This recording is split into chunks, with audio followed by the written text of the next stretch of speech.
Crunchbase collected the founder's name, company, their role in the company, their funding status, where they raised funding, so their geography, and their investors.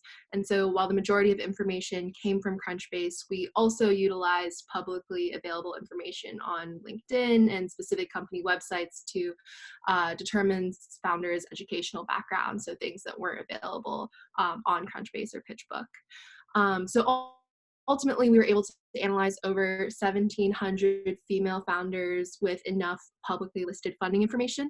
That number dropped from 2,300 because some of the founders in Crunchbase's records were women running a venture capital or private equity firm, so we didn't count those kinds of investment vehicles in our analysis.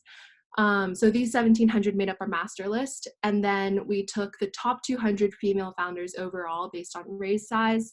That included just 13 Black and Latina founders, and then we added the next top 100 raises by Black and Latina founders from our diverse founders report to identify some key trends and any differences in fundraising for women of color. So now we can move on to discussing the master list, which is a couple of slides in. So first, we drew high-level insights from this master list of over 1,700 female founders. A few key findings. So this slide presents a snapshot of the original data set that we started with. We've touched on a couple of these descriptive stats on the previous slide, but diving in a little deeper into it, we can see that the 1,700 founders raised $56.4 billion of capital total. This is across about 20 years of data. To contextualize this figure, in 2016 alone, companies with male founders raised $58 billion in funding. So although the ecosystem has never been friendlier to female founders, and while 2019 and 2020 saw the most funding ever to flow to women founders, there's still clearly a long way to go in closing that gender gap.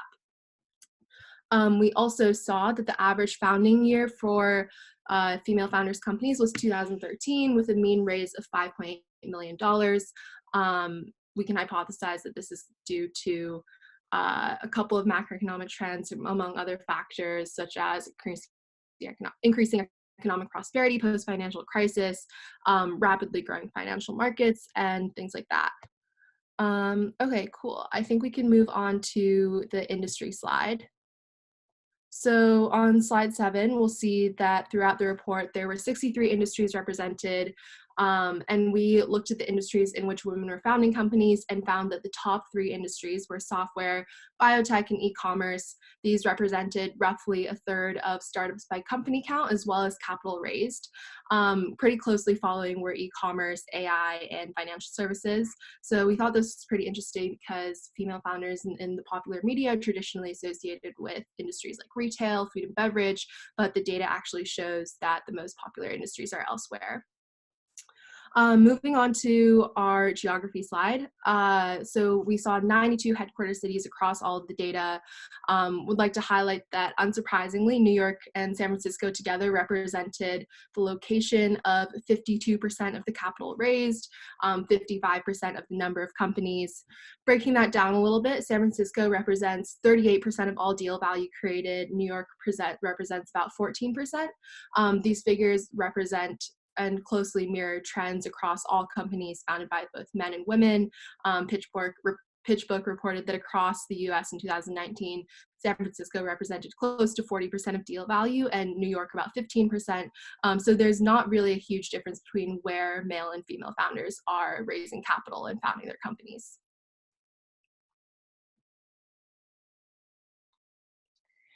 So as Angela covered the master list of the 1,700 female founders that we analyzed, we then decided to take a deeper dive into the top 300 female founders who've raised over $1 million using the methodology that we discussed earlier. For this section, we focused on key insights centered around race, geography, education, and funding rounds. And at a high level, what we found was that white women outpaced women of color by not only company count, but also capital raise. 66% of the top raised companies were founded by white and Asian women, representing almost 15 times more capital than African American and Latina women combined. once we drilled down into industries, we noticed very similar to that master list that biotech was one of the most represented, but e-commerce and software were close behind. In total, the three of those industries served about 40% of all startups by company count, yet only 29% of capital raised. And thinking about the industries that were able to raise the most capital, they were in biotech, finance, energy, and industrials, collectively representing a little below half of all capital in general. And then looking at the median, about a third of those top industries maintained their position.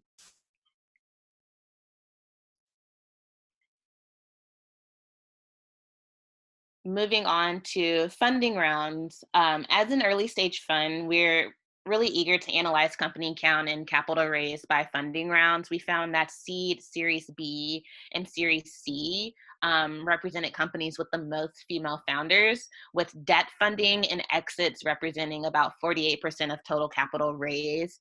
Given the impact that COVID-19 has had on the venture ecosystem, we expect debt funding to continue to rise over the next year or so. And 21% of female founders have successfully exited, which is pretty much on par with the industry overall.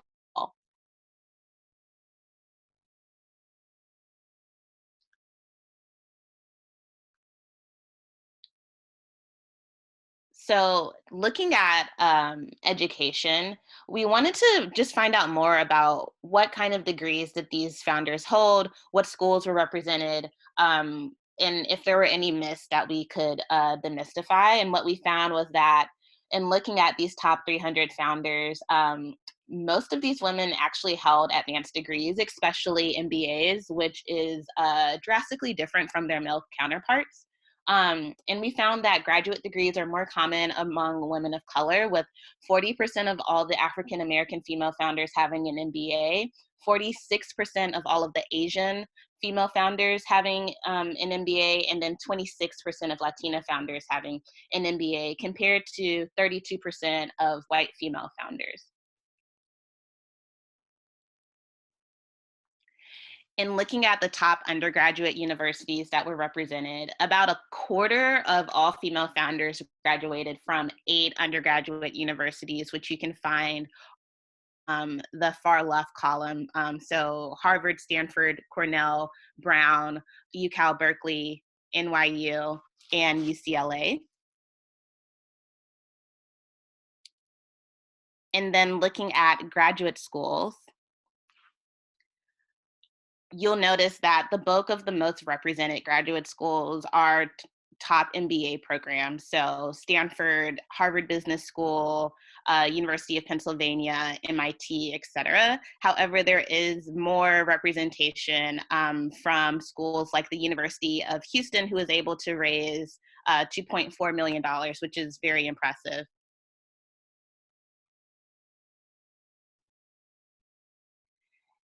And then as we look at the top raises by all of the companies that we analyzed, we found that finance dominates the list, which is no surprise, and which is something that we continue, and which is something that we also think will continue to happen, especially given the impact of COVID-19. However, energy was a close follow-up. And then looking at the top investors. So out of these 300 founders, we were able to identify 805 investors who deployed capital. And what we found to be quite surprising was that there was actually very limited representation of firms with a gender lens in our top 12.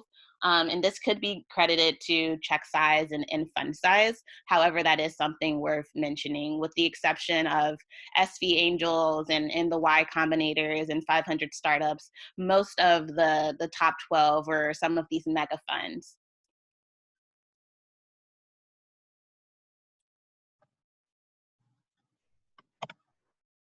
Thanks, Danielle. So the next 10 slides in the report, which is on our website, basically walk through the top 300 founders, kind of by race, and then we show the race and location.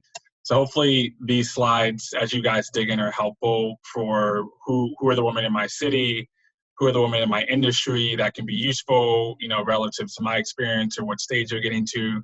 I think one thing that's been really interesting for us, that people have reached out saying, like, I didn't know there was a diverse founder or woman founder in my city, who was doing this as well, focused on this. So it's really useful for founders, and also just for those of you who are investors on the line.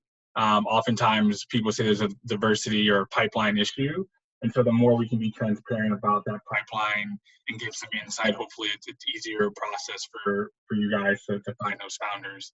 So please take a look at that. It's on, the deck is on the website for the list.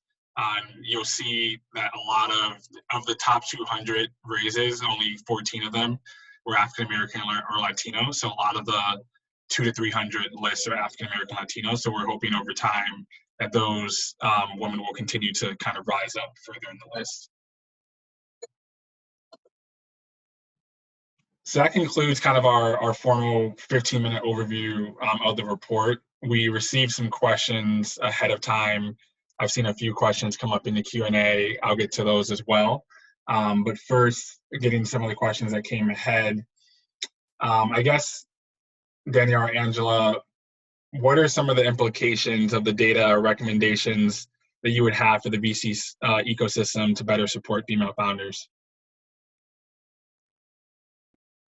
Yeah, so I'll take this question. So what we found, which shouldn't be much of a surprise, is that yes, it's definitely been difficult for a woman to raise capital as a founder of a startup. However, they tend to face more obstacles as they pursue later rounds. So there are significant efforts being made by accelerators to increase and improve their pipeline. But what we really see is an opportunity for firms who have the capacity to invest later in the C, D, E rounds to maybe better connect with those early stage rounds, whether it's a gender lens fund via a partnership or just doubling down on their pipeline from accelerators to just get a better understanding of where these women are. In addition to that, a ton of research reports have been released from Harlem Capital, from Card, PitchBook, that are just continuing to paint the landscape for what it's like as a female founder. So we think just kind of drilling down into those resources and identifying some strategic partnerships may be a great opportunity to further improve that pipeline for female founders looking to raise later rounds. Thanks. And then someone asks kind of around the process, how did you guys integrate the different sources to create the data sets you used throughout your analysis? Yeah, I can talk a little bit about that. So while Crunchbase has most of the information on female founders, it's a great resource to find lists of founders in certain cities or lists of female founders overall. So we started with that. But then in terms of filling in things like education, other publicly listed funding information, it was helpful to turn to PitchBook and LinkedIn, as well as specific company websites as well, to fill in those gaps. And then overall, to create the master list, it was helpful to use a web scraping tool to automate some of that process. But there is definitely a human touch to it throughout as well. Gotcha. Thanks. I see some questions coming in. Hannah asked, I'd love to hear your thinking based on your findings about the future of intersectional gender lens investing and the subgaps that exist across race and other identities. So I think to the investor slide that Danielle had mentioned, I'll flip back to it. I think it is worth noting, when we looked at the diverse founder report for Black and Latino founders who'd raised $1 million, a large percentage of the funds on that page were diverse focus funds or accelerators, and that's definitely different from what we saw for the female founders. I think that one, when you compare it to kind of diverse founders, really diverse founders haven't gotten real funding before 2013. Women founders, that kind of started before, and so you do see some of these larger funds on this page. I think over time, you will see more gender-focused funds like Female Founders Fund, BBG, SoGal, et cetera, that will be on this page from a numbers perspective. You just need more time. But I do think that you do need those gender lens focused funds. But they just haven't had as much time on a go forward basis compared to some of these other funds, but they're an essential part of the early stage landscape that we see.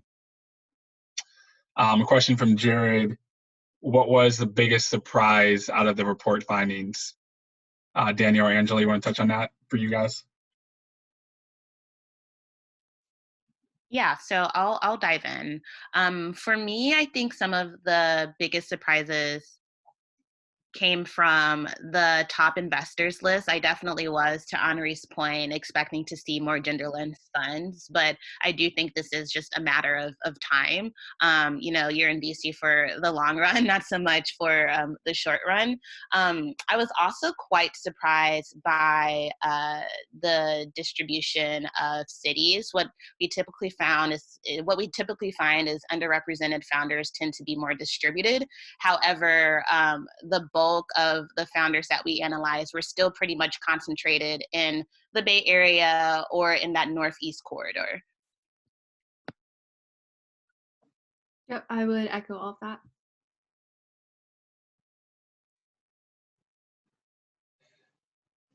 And then a question from Lucas. What type of companies within these industries are piquing your interest for investment? Yes, I mean, from a firm perspective, we are industry agnostic. We've invested in 10 cities across 10 industries. The top cities being New York, LA, and Boston, and then top industries being software, e-commerce, and media.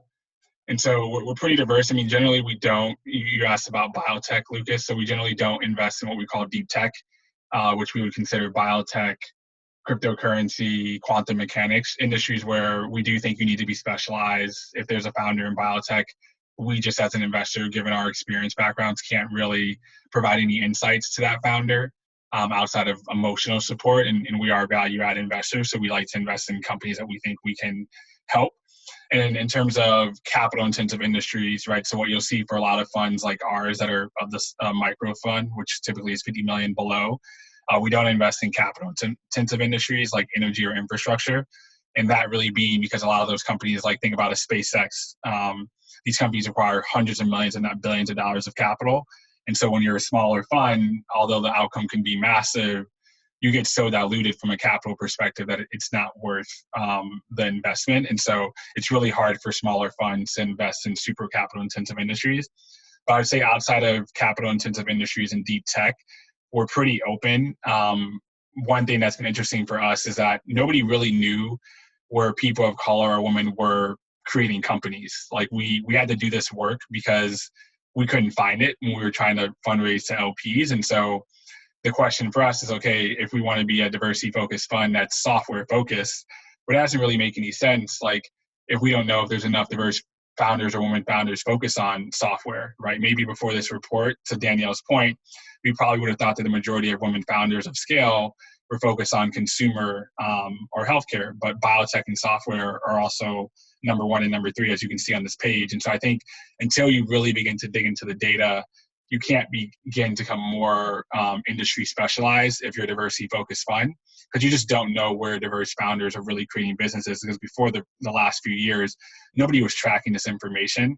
And so I think just tracking it at least begins to give new diversity focused funds an opportunity to be more specialized and focus on certain industries that they have. A question from Kaindo. How do you see VC funding being impacted in terms of industries? So I mean, in particular for female founders, I think what you're seeing, the first unicorns were last year for female founders between Rent the Runway and Glossier, right? And those are the first ones that kind of in New York City at least, and those are kind of women-focused companies. I think you'll begin to see over time, and we saw this for diverse founders too, Black and Latino. You have Compass, you have Cadre, which are real estate-focused companies, and so you're beginning to see diverse founders and women founders begin to create unicorns outside of just Black-focused companies or gender-focused companies. I think that was a bias before. People would assume, oh, if you're a woman or if you're a person of color, you're uniquely positioned to create companies that only serve your community. that may be true. We're investors in Blavity, and we do believe that that is true. But you also have the ability to create companies that have nothing to do with your gender or race. And I think that's a really critical switch that a lot of investors are going to go through, and realizing that, oh, I can invest in female founders, even if it has nothing to do with pregnancy or fertility. And that kind of has really taken a lot of the media attention. But you can see from the slide that women are creating companies that are in blockchain, aerospace, advertising, IT, etc. I think that's a bias that just needs to be removed from the industry as a whole. Another question, is Harlem Capital actively investing? We did release a Medium post on Wednesday, kind of our response to COVID.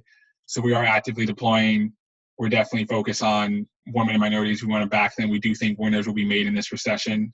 A lot of investors are focused on their portfolio, as we are, but we also got to continue to deploy capital. I think, generally speaking, if you think about, the 2001 recession, Google created out of that. You think about the 2008 recession, companies like Uber, Pinterest, Instagram, WhatsApp, Cloudflare, etc. So there will be winners. A lot of people are going to get hurt in this recession for sure, if not a depression. But there will be companies that will continue to be made and rise. And so we're definitely at their focus. I think for those of you on the phone who are founders, make sure you still have hope and double down. There will be investors who will support you, especially early stage investors, because we're focused on industries we believe in, founders that we think are really strong. And if we believe you can survive in the short term, then we'll back you, because this is a 7-10 year game anyway. A question from Danielle: any correlation of education institution or location with industry type of fundraise stage reached? Danielle, did you see anything from the education standpoint? No. So when looking at the universities that these founders attended, whether it was at the undergraduate or the graduate level, I'd say overall there wasn't much of a correlation between their university and the industry. The only exception would be for MIT. Quite a few of those founders started companies that were more in like the traditional deep tech space, but other than that, they pretty much span the gamut. I think the true correlation came with the amount of money that they were able to raise, not so much the industry that they chose to pursue.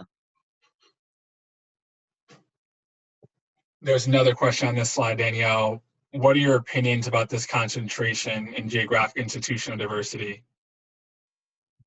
So I think you have to, one, just kind of understand the historical landscape of venture funding. So historically, a lot of the VCs have graduated from the Harvards and Stanfords of the world. So of course, they have larger alumni networks, deeper pockets to take advantage of. I do think it is starting to trickle down to other universities, but some schools have just had an earlier start just due to more people entering the space sooner. I also think some of these universities have been able to take advantage of women-centric entrepreneurship initiatives, once again, as a result of alumni. I know the Rent the Runway founders, like they definitely connect with the HBS community as much as possible. And I think that's evident in the number of female founders who's been able to come out of those programs.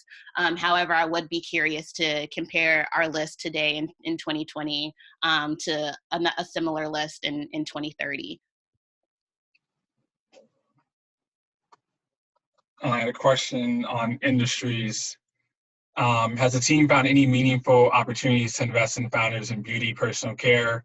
Surprised to see how underrepresented that space is in the report, considering how consumer spending, especially for people of color, is in that space. So I think, on this page, you can see 15 companies in the beauty space. And so I think that kind of goes to my point of there is this bias that because particularly women of color are a large buyer of hair products or beauty products, like that's where you'll see a lot of these founders. And I just think that's going to really change going forward, particularly as you think about venture capital, right? A lot of beauty businesses or these personal care, grooming sector businesses, they're not venture backable. You have the Glaciers of the world, but like it's not. You have the Harrys and the other companies, but that's not the norm, because consumer businesses, even though they're high margin, the multiples are lower from a revenue perspective. It's really hard to build 100 million revenue plus consumer business by itself. You usually have to have multiple products. And so from a scale perspective, that's really tough. And so I think you may see that from a numbers perspective. If we were to like show this report for all women founders of color who had started companies, that number in percentage, my guess is higher.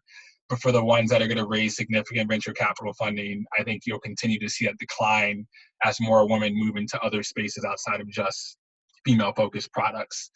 And so I think that's going to be true for the beauty space and a number of other industries as well.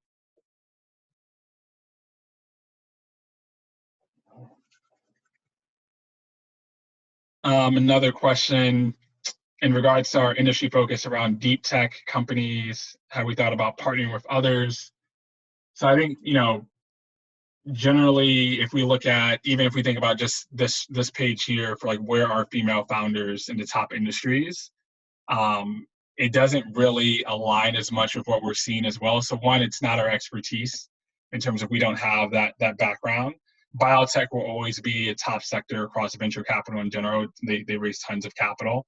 But outside of biotech, we look at this page from a deep tech perspective, really there's no other industries on here that are of scale, the top 5, top 7. So if we, we're going to go where we see the market going. So as we continue to evaluate the female founder report, our diverse founder report, we're constantly looking at, okay, what are our skill sets? And then where is the market moving? Where are women? Where are people of color creating companies of scale? And then we're going to try to get the skill sets to best align with those new industries.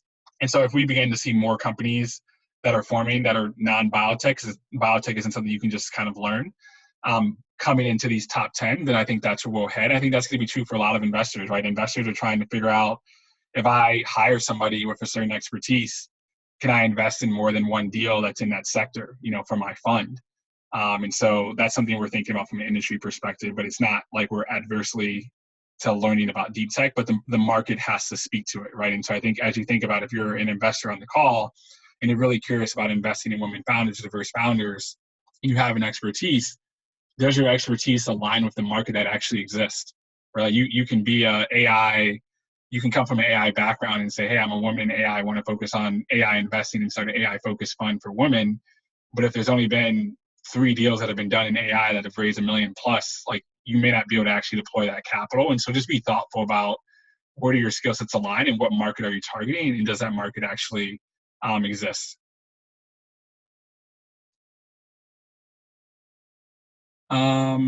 Starland, what are your biggest challenges in identifying founders?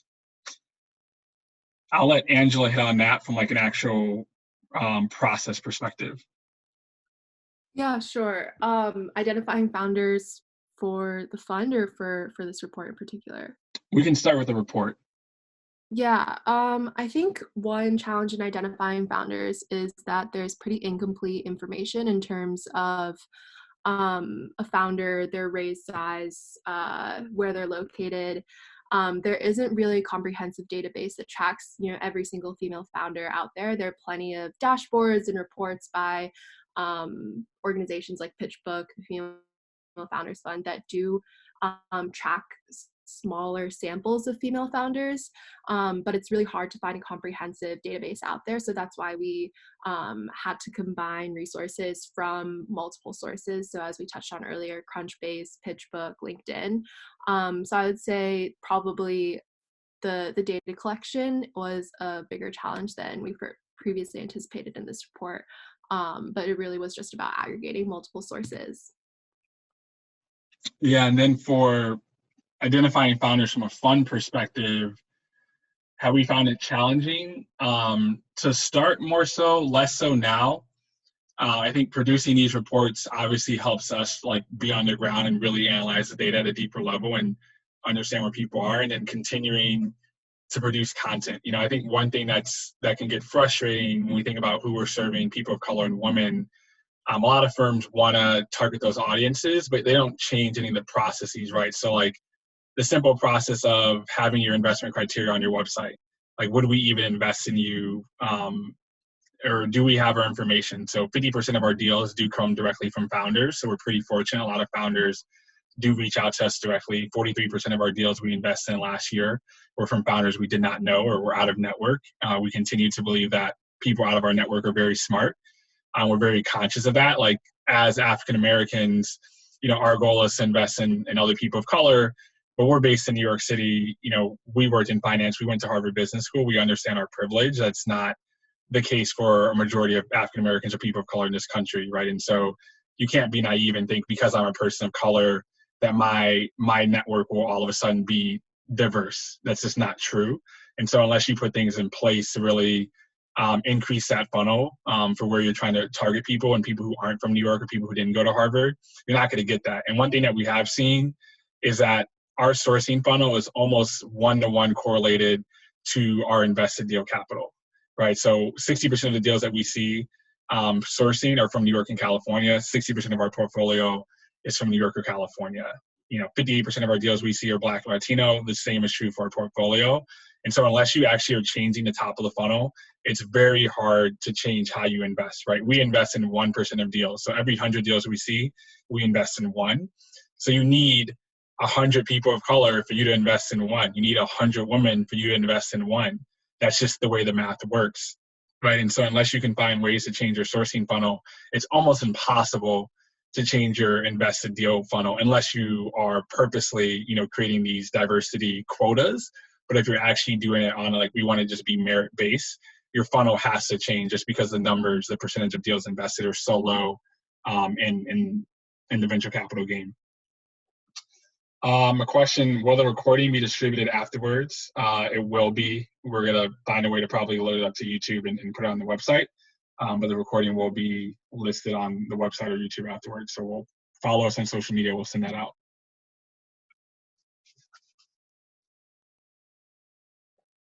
Any other questions on the report? Please type them in. If not, we will end. Give you guys a second. Awesome. Well, appreciate everybody's time. Thank you for joining. Thank you, Danielle and Angela, for doing this work and for the presentation. Please send us female founders that we should know, might have missed. We are open for business, and we really do appreciate everybody's time. And please stay safe and stay well in these times. Have a great rest of the day, everybody.